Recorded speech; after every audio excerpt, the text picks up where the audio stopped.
चलिए पिछला क्लास हम लोग पढ़ लिए थे, बंगाल विभाजन पूरा कंप्लीट हो गया था ना। चलिए बंगाल विभाजन के बाद असहयोग आंदोलन हम लोग शुरू करें। इसमें या सूरतपुर भी पढ़ा दे, सूरतपुर भी पड़ेगा। चलिए नीचे हेडिंग दे, आवाज देखो, ठीक करो, लिखिए भारतीय राष्ट्रीय कांग्रेस का विभाजन। थोड़ा सा सेट कर दीजिए। भारतीय राष्ट्रीय कांग्रेस का विभाजन, भारतीय राष्ट्रीय कांग्रेस का विभाजन,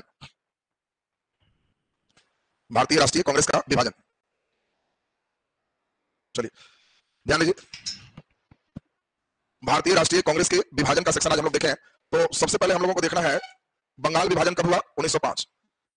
1905 में ही लगभग मान के चला जा रहा था कि कांग्रेस में दो तरह की मान्यताएं चल रही है और दोनों विभाजित हो जाएंगे, क्योंकि कांग्रेस का गठन है 1885। कांग्रेस के गठन होने के बाद इनके मेन काम क्या चल रहे थे? प्रार्थना और प्रतिवेदन। प्रार्थना है, विरोध है, विरोध का तरीका क्या है? प्रतिवेदन है, प्रतिवेदन है। ध्यान दें, ये प्रतिवेदन समझते हैं आप लोग, एप्लीकेशन, सेवा में श्रीमान वाला। तो कांग्रेस क्या करती थी, कोई अंग्रेजों की गलत नीति है तो एक एप्लीकेशन लिखती थी, अंग्रेजों को एकदम पूरा महोदय परम यश के भागी फलाना चलाना पूरा बनते लिखते थे। और इसी तरह का पूरा प्रतिवेदन का सिस्टम चल रहा था 85 से। लेकिन कई लोग ऐसे थे जिनको ये वाला प्रोसेस पसंद नहीं आ रहा था कि अंग्रेज इतना अच्छा से सुनने वाला है नहीं, उसी में लेकिन कोई बोले कौन, बोल कोई रहा नहीं था। 1905 में जब बंगाल विभाजन हुआ तो बंगाल विभाजन के बाद इसी में हम लोग देखें कि भारतीय राष्ट्रीय कांग्रेस की जो अधिवेशन हुआ 5 में कहा हुआ, तो बनारस में। 5 का अधिवेशन कहां है? बनारस। भारतीय राष्ट्रीय कांग्रेस का अधिवेशन बनारस में हुआ। बनारस में अध्यक्ष कौन बने? गोपाल कृष्ण गोखले। अब देखिए गोपाल कृष्ण गोखले नरमपंथी है कि गरमपंथी? नरमपंथी।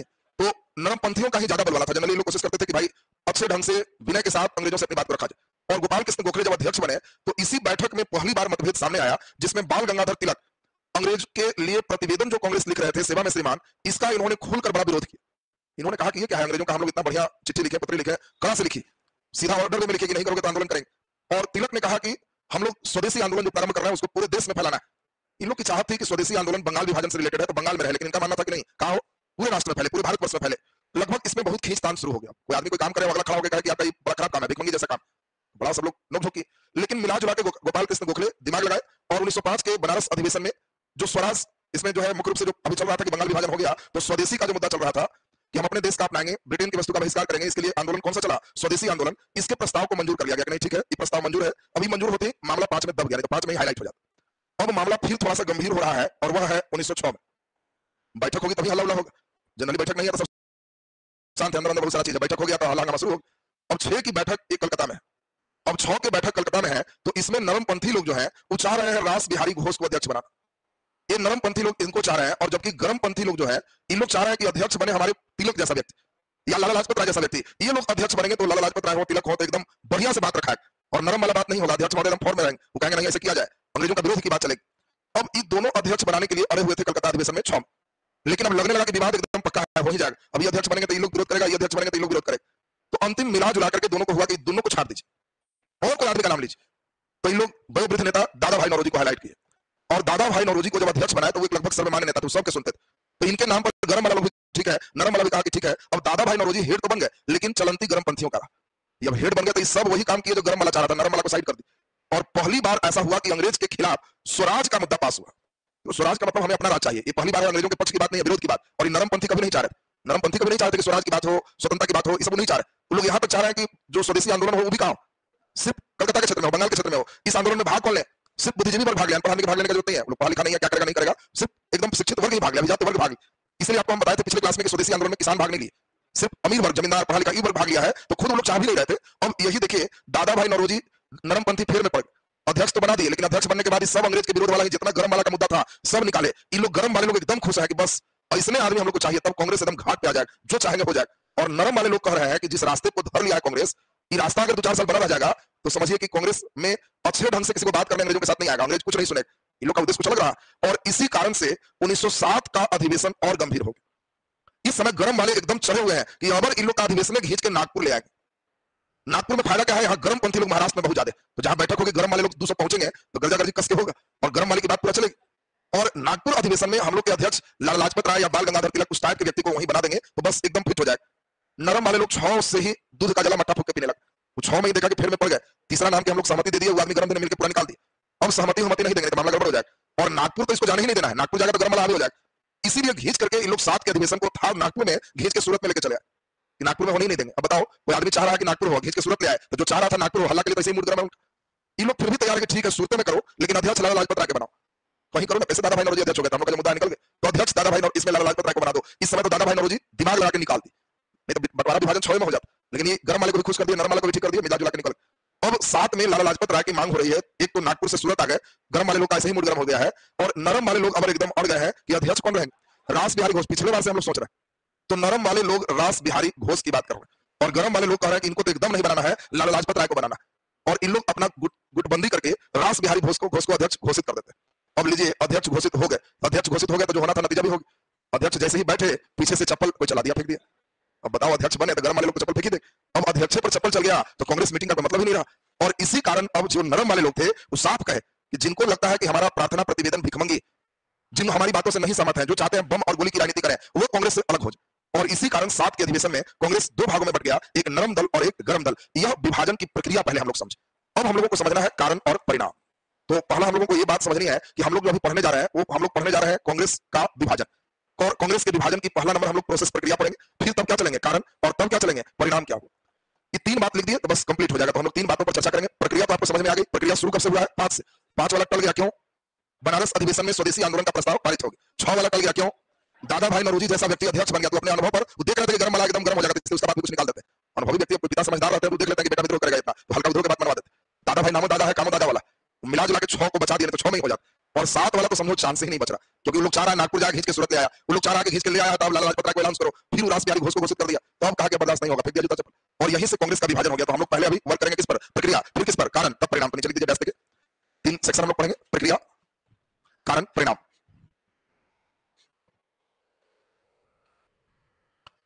प्रक्रिया, कारण, परिणाम। चलिए नीचे लिख दीजिए प्रक्रिया लिखे डैश, प्रक्रिया लिखे डैश लिखिए। बंगाल विभाजन के साथ ही, बंगाल विभाजन के साथ ही, बंगाल विभाजन के साथ ही भारतीय राष्ट्रीय कांग्रेस में, भारतीय राष्ट्रीय कांग्रेस में 2 भिन्न प्रकार के विचारों के टकराव, 2 भिन्न प्रकार के विचारों के टकराव, 2 भिन्न प्रकार के विचारों के टकराव सुनिश्चित हो गए। 2 भिन्न प्रकार के विचारों के टकराव सुनिश्चित हो गए। 1905 के बनारस अधिवेशन की अध्यक्षता, बनारस अधिवेशन की अध्यक्षता गोपाल कृष्ण गोखले ने किया।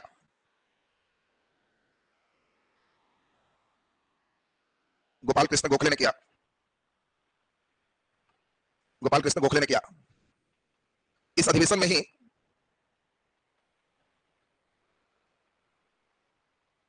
इस अधिवेशन में ही गोपाल कृष्ण गोखले द्वारा, गोपाल कृष्ण गोखले द्वारा, गोखले द्वारा कांग्रेस के 3 पी, कांग्रेस के 3 पी ब्रैकेट में prayer, protest, petition, prayer, protest, petition की नीति का विरोध किया गया, के नीति का विरोध किया गया, के नीति का विरोध किया गया। देखो कांग्रेस की 3 ही नीति रहती थी, ट्रिपल पी। एक पी से क्या था? प्रेयर, प्रार्थना करना, सेवा में श्रीमान, ये है वो है, एकदम प्रेयर जैसा। प्रोटेस्ट करना, विरोध भी करना है, तो विरोध करने का तरीका उनका क्या है? पिटीशन, पिटीशन दिए। पिटीशन पर कांग्रेस का अंग्रेज सुनेगा या नहीं सुनेगा उसकी मर्जी पर है, कोई तरह का गरम वाला विचार इसमें नहीं। इसलिए ट्रिपल पी में है प्रेयर, प्रोटेस्ट और पिटीशन। इसका खुल के विरोध बनारस अधिवेशन में किया कौन? बाल गंगाधर तिलक। अध्यक्ष कौन है? गोपाल कृष्ण गोखले। बेचारे किसी तरह दिमाग लगा करके टाले, नहीं तो हल्ला वहीं हो जाता। इस सिर्फ इतने काम के स्वदेशी आंदोलन का प्रस्ताव इसमें पारित कर दिए, बोलने के गरम वाला भी शांत हो गया, तो मामला शांत रहा। तो लिख दीजिए, लिखिए स्वदेशी आंदोलन के, स्वदेशी आंदोलन के प्रस्ताव पारित होने से, स्वदेशी आंदोलन के प्रस्ताव पारित होने से, पारित होने से इस अधिवेशन में, इस अधिवेशन में टकराव रुक गया, इस अधिवेशन में टकराव रुक गया। चलिए अब पैराग्राफ चेंज करके 6 और 7 इन दोनों की बात कर देंगे। तो ये पूरे 5 की बात हमने कर दिया। पैराग्राफ चेंज कर दीजिए, लिखिए 1906 के भारतीय राष्ट्रीय कांग्रेस के, 1906 के भारतीय राष्ट्रीय कांग्रेस के कलकत्ता अधिवेशन, कलकत्ता अधिवेशन की अध्यक्षता, की अध्यक्षता नरमपंथी, नरमपंथी रास बिहारी घोष द्वारा चाह रहे थे, रास बिहारी घोष द्वारा चाह रहे थे। रास बिहारी घोष द्वारा चाह रहे थे, जबकि गर्मपंथी बाल गंगाधर तिलक या लाला लाजपत राय को चाह रहे थे, बाल गंगाधर तिलक या लाला लाजपत राय को चाह रहे थे।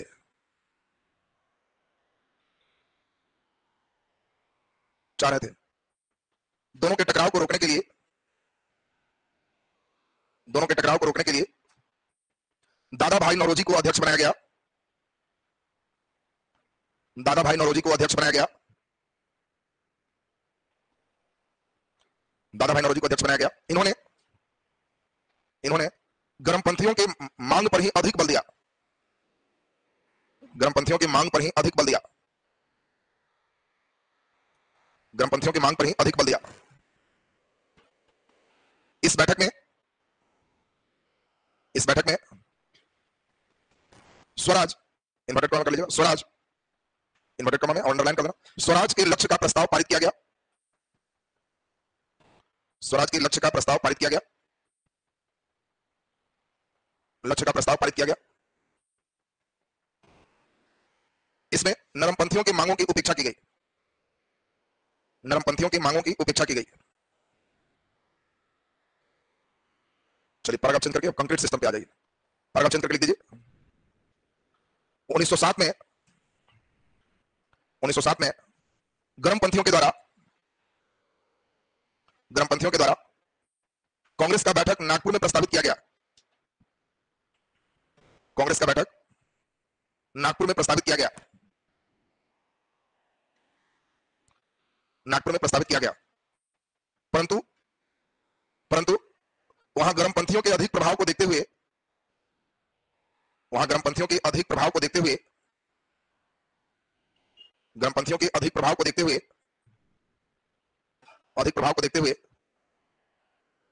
द्वारा इस अधिवेशन को सूरत में प्रारंभ किया गया।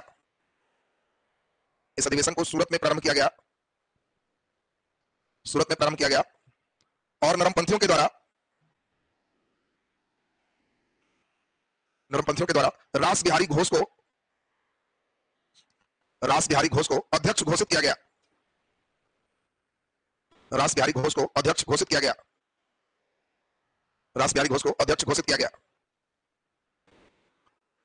दोनों विचारधाराओं में टकराव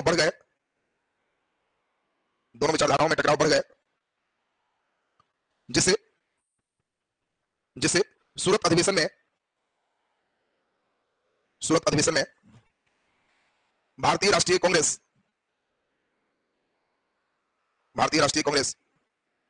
नरम दल और गरम दल के रूप में विभाजित हो गया।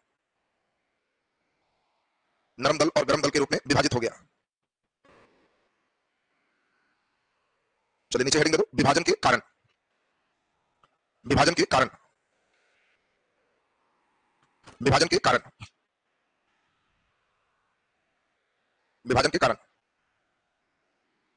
चलो ध्यान दो, सभी लोग को बढ़िया से समझिए क्यों विभाजित हुए। सबसे बड़ा मुद्दा तो यही है। तो क्या पहले ये बताओ, नरम और गरम इन दोनों के लोगों का उद्देश्य एक है कि अलग है? जल्दी बोलिए। उद्देश्य एक है, दोनों के उद्देश्य एक है, लेकिन उस उद्देश्य को पाने के लिए दोनों के क्रियाकलाप अलग है।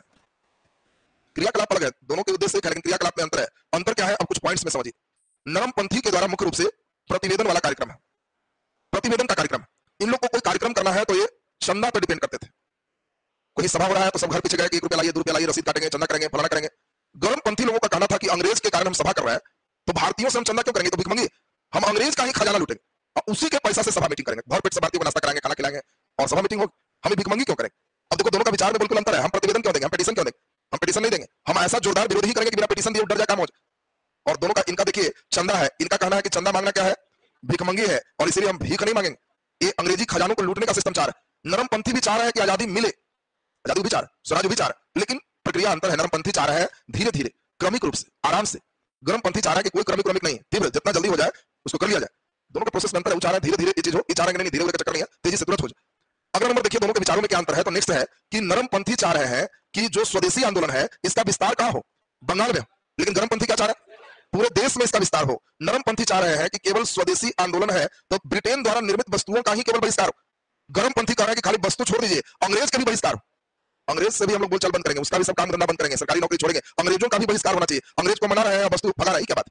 अंग्रेज का भी बहिष्कार करेंगे। नरमपंथी चाह रहे हैं कि इस आंदोलन में बुद्धिजीवी लोग का साथ मिले, पढ़े लिखे लोग, अनपढ़ लोग भी शामिल हो जाएगा, फिर क्या करने लगेगा कोई ठिकाना नहीं। और ज्यादा लोग इसी से थे, इसलिए इन लोग का साथ चाह रहे थे। गर्मपंथी में गर्म कौन होते हैं? जिनके पास धन कम होते हैं, उनको खोने का डर कुछ नहीं है, वो मरने से नहीं डरता है। अमीर लोग को मरने से डर लगता है, मरेंगे तो पूरी बला एसी नया लगाया हवा कौन खाएगा, ये फलाना है, संपत्ति का कौन सुख भोगेगा, उनको दिक्कत है। गरीब आदमी का क्या है? कुछ नहीं, जाना क्या है? कुछ नहीं, पाने के लिए सब चीज। तो इसमें ज्यादा लोग गरीब वर्ग ही गर्मपंथी में थे, और इसीलिए उन लोगों का मानना था कि नहीं, इस आंदोलन में सहभागिता सबका हो, एक गरीब से गरीब व्यक्ति भी इसमें शामिल हो, सब लोग साथ। तो देखिए दोनों का मामला एक चल रहा है कि एकदम अलग, एकदम अलग। और इसीलिए दोनों चाह रहे हैं कि अध्यक्ष मेरा आदमी बने। इनका नरम वाला का बनेगा तो ये सब बात बोलेगा, और गर्म वाला का हेड बन गया तो ये सब बात बोलेगा। सबसे नरम वाला पिलक रहा। 5 में भी वही हुआ, 6 के बैठक में लोग मिला जुला के दादाजी को बनाया, वो घर में देने लगे। 7 में लोग रिस्क नहीं लेना चाहे, इस तरह बिहारी घोष को बना दिया, कंप्लीट रूप से टूट गए। टूट गए तो परिणाम क्या हुआ?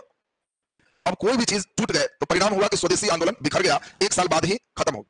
दोनों एक रहते तो लंबा चलते। ये टूट गए तो अंग्रेज भरपूर फायदा उठाया, गर्मपंथियों के लिए खूब कला से कला सजा दिया, तिलक को भी दिया, मांडले जेल सब पूरा कठोर सजा, जितना ज्यादा सजा हो सकता है दिया। नरम वाला को मिलाया अपने तरफ, तुम लोग साथ रहो, तुम लोग बहुत अच्छा कर रहे हो, यही नीति में चाहिए। लेकिन नरम वाला का भी कोई काम नहीं किया, क्योंकि जान रहा था कि नरम है तो कुछ करना नहीं है, और गर्म है तो इसी को साथ लेकर उसको ठीक भी करो। भरपूर फायदा उठाया। आप ही बताओ इसका परिणाम क्या हुआ होगा? भारतीय राष्ट्रीय आंदोलन की जो गति रही होगी वो स्पीड हो गई होगी कि धीमे हो गई? धीमे हो गया। जो गति चल रहा था वो काफी धीरे हो गया। इसीलिए तुम देखोगे कि 1907 से 1916 तक कोई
कोई वर्किंग नहीं है भारतीय राष्ट्रीय आंदोलन।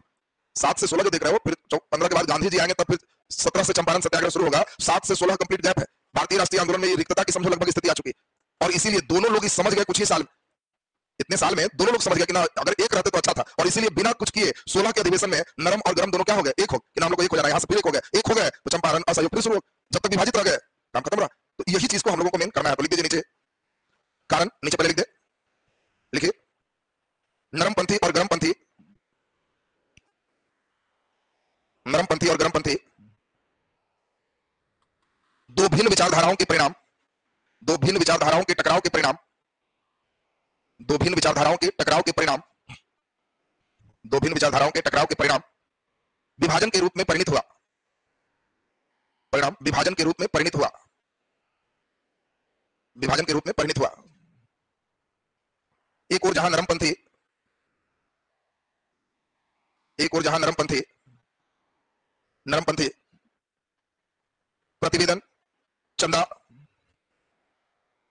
चंदा पर विश्वास करते थे, पर विश्वास कर रहे थे, पर विश्वास कर रहे थे, तो वहीं दूसरी ओर, तो वहीं दूसरी ओर,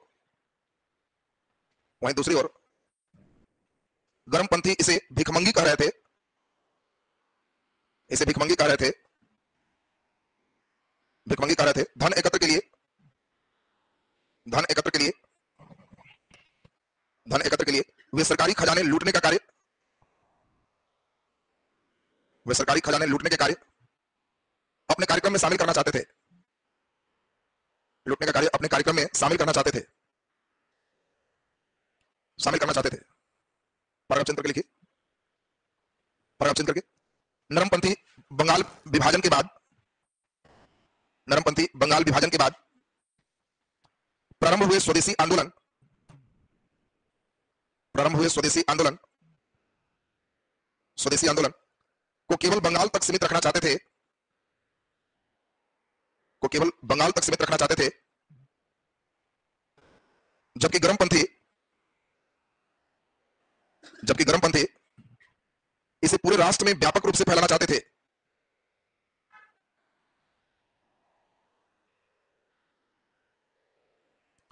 व्यापक रूप से फैलाना चाहते थे। इस आंदोलन में, इस आंदोलन में, इस आंदोलन में नरमपंथी केवल ब्रिटिश निर्मित वस्तुओं का बहिष्कार चाहते थे, नरमपंथी केवल ब्रिटिश निर्मित वस्तुओं का बहिष्कार चाह रहे थे, ब्रिटिश निर्मित वस्तुओं का बहिष्कार चाह रहे थे, बहिष्कार चाह रहे थे। वहीं गर्मपंथी, वहीं गर्मपंथी वस्तु के साथ साथ, वस्तु के साथ साथ अंग्रेजों का भी बहिष्कार चाह रहे थे, अंग्रेजों का भी बहिष्कार चाह रहे थे। उदारवादियों का, उदारवादियों का जनता के नेतृत्व में विश्वास नहीं था, जनता के नेतृत्व में विश्वास नहीं था, जनता के नेतृत्व में विश्वास नहीं था। उनका मानना था, उनका मानना था कि जनता अभी नेतृत्व के लिए तैयार नहीं है, जनता अभी नेतृत्व के लिए तैयार नहीं है, नेतृत्व के लिए तैयार नहीं है। वे केवल शिक्षित वर्ग, वे केवल शिक्षित वर्ग और उच्च वर्ग का ही साथ चाह रहे थे, शिक्षित वर्ग और उच्च वर्ग का ही साथ चाह रहे थे। जबकि गर्मपंथी, जबकि गर्मपंथी आंदोलन में सभी वर्गों का साथ चाह रहे थे, आंदोलन में सभी वर्गों का साथ चाह रहे थे, सभी वर्गों का साथ चाह रहे थे।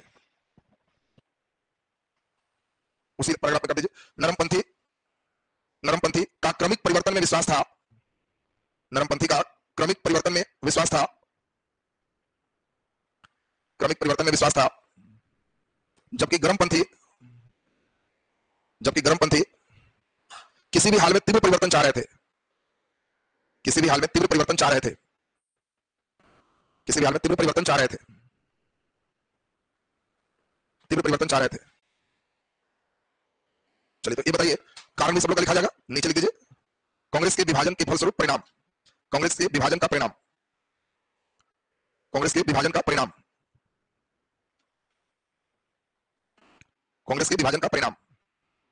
चलिए ध्यान दीजिए, कांग्रेस के विभाजन का क्या परिणाम हुआ। अब हम लोग परिणाम की अगर बात करें तो आपको सबसे पहले तो यह समझना होगा कि कांग्रेस जैसे ही विभाजित हो गई तो उनकी शक्ति मजबूत हुई कि कमजोर हो गई, कमजोर हो गई। जनाधार विभाजित हो गए, नरम तरफ और किधर, गर्म तरफ, और इसीलिए जो स्वदेशी आंदोलन प्रारंभ हुए थे वो एक वर्ष के अंदर कमजोर होकर समाप्त हो। दूसरा परिणाम हम लोग क्या देखे, अंग्रेज का इसका भरपूर लाभ मिला, वो गर्मपंथियों पर तीव्र दमन भी किए और नरमपंथी के किसी बात को भी नहीं माने, में नहीं रहा। और अगला, राष्ट्रीय आंदोलन की गति को इसने क्या कर दिया, धीरे कर दिया। तो लिख दीजिए जल्दी से नीचे, कांग्रेस के विभाजन के परिणाम स्वरूप, कांग्रेस के विभाजन के परिणाम स्वरूप जनाधार दो भागों में विभाजित हो गए। जनाधार दो भागों में विभाजित हो गए जिससे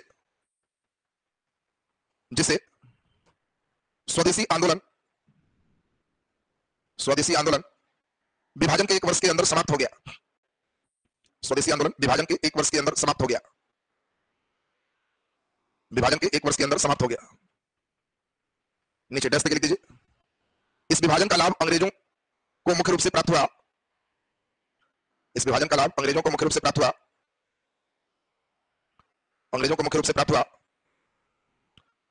गर्मपंथियों के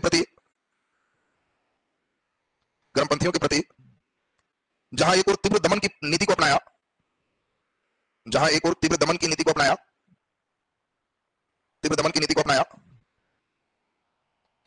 तो वहीं नरमपंथी के प्रति उदासीनता की नीति को अपनाया।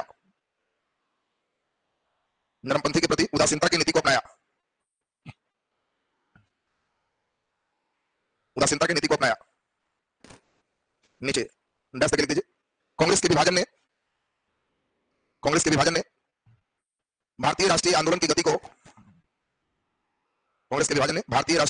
को मंद कर दिया।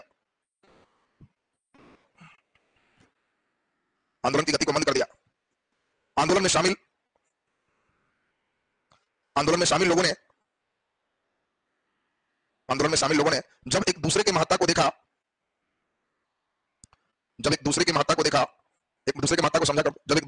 समझा तो 1916 के लखनऊ अधिवेशन में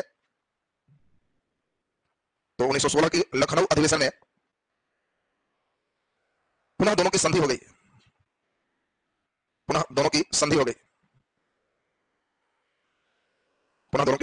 तो ये था आपका भारतीय राष्ट्रीय कांग्रेस के पूरे विभाजन की बात। अब यहां से 3 क्लास और लगे। असहयोग, सविनय, भारत छोड़ो। ये 3 क्लास के बाद हिस्ट्री आपका बनाने वाला जो क्वेश्चन होता है, तो हिस्ट्री में कितने क्वेश्चन बनाने? तो आपको दिया हुआ जो भी प्रश्न होगा उसमें बनाना कितना है? 3 क्वेश्चन। तो बस 3 क्वेश्चन और होने के बाद 3 क्वेश्चन कंप्लीट बन जाए। अब मेन बारी है चिंतन का। मेन हिस्ट्री का समझो आत्मा यही है, थॉट। और चिंतन से भी अकेले 3 क्वेश्चन रहते हैं, 6 प्रश्न आपको पूछे जाते हैं। तो खाली चिंतन ठीक से पढ़ लोगे। यहाँ 3 क्लास के बाद जो लड़के सीरियसली 10-12 दिन बढ़िया से हिस्ट्री सुन लिया, तो केवल 12 दिन के क्लास से 3 क्वेश्चन बना सकते। इतना शॉर्ट आईएएस और 10वां में भी नहीं है कि बच्चा 12 दिन पढ़ ले तो 3 लॉन्ग क्वेश्चन बन। और तुम लोग 12 दिन के क्लास से 3 लॉन्ग क्वेश्चन बन सकता है। तो समझो थॉट। दूसरा आराम क्या है? चिंतन लगभग निबंध के सेक्शन का रीड कहा जा सकता है। निबंध में इसलिए स्पीड नहीं आ रहा है क्योंकि चिंतन वगैरह करने के बाद तब उधर रीड तैयार हो, फिर ज्ञान है, इन लोगों की बात है, फिर उसके सारे लिखने का स्किल आपका ऑटोमेटिक डेवलप हो जाए। तो इसमें ध्यान दीजिए, 3 क्लास के बाद किसी का क्लास नहीं छूटे। 12 दिन 13 दिन का क्लास एकदम सीरियसली आपका होना चाहिए। चिंतन सेक्शन कंप्लीट होते ही हिस्ट्री खत्म हो जाए। अभी हम लोग डीआई पे चल रहे हैं। डीआई का लगभग मान के चलिए कि 4 दिन 5 दिन और पढ़ाएंगे। 5 क्लास के बाद डीआई खत्म। तो डीआई सेक्शन रुक जाएगा, उसके बदले डेली निबंध सेक्शन प्रतिदिन होते चला जाएगा। तो अभी डीआई निकाल लीजिए। आज और कल पाई डायग्राम को कंप्लीट करेंगे। आज के बाद अगले क्लास में पाई डायग्राम खत्म। तब 3 दिन आपका ग्राफ के क्लास पे रहेंगे। हाँ, बिहार में 5-7 शिक्षा भी है, चलिए उसको भी कर लेंगे। कुछ भी नहीं छोड़ेंगे। आपका जो भी सेक्शन कहोगे और कुछ खोजोगे तो भी कर लेंगे। जब इतना पढ़ा दिया 1-2 चीज क्यों छोड़ेंगे? आपका छूटेगा कुछ नहीं। जितना पढ़ना है और कोई टॉपिक बोलो भी पढ़ा देंगे। सब कंप्लीट खत्म।